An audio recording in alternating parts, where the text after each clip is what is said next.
Is the last wave effort versus result in comparison to previous down wave? I'm going to say yes. This one's a little bit more overt, is it not? We break on down, we get volume is actually slightly increasing, but then we come on down. We do have higher average volume.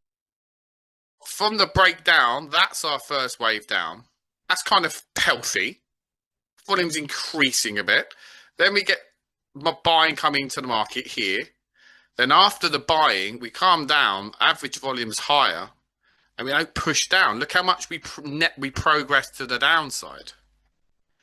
That is effort versus result, yeah. When you think of distance made from low to low with all that volume, then you look at this volume. So a tale of two halves into effort versus result. What do you think of this? Because if we draw that across, that's stopping action. And technically, we're springing here, and that's the change of character bar. That's how I'd be labeling this. That's how I'd frame it. You know, don't forget structure is the roadmap for price. Look at the buys coming. And after the buying, because that's a change of character in itself, is it not?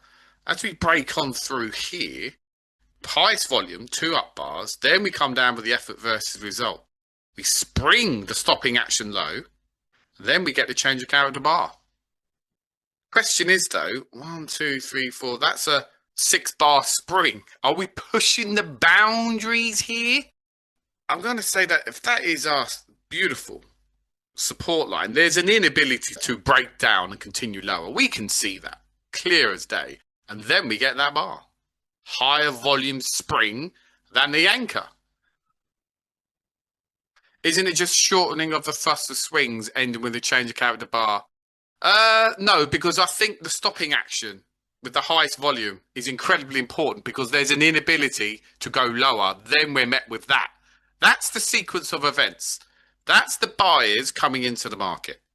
This effort versus result is where the sellers are being absorbed and transferring into the buyers. That bar tells us buyers are now eager. They've absorbed all the selling pressure. Okay, we get an ease removal bar, kind of aggressive buying coming into the market. That is a full transference right here from selling into buying that proceeds to this move. So it is all part of the sequence. It is all valuable there.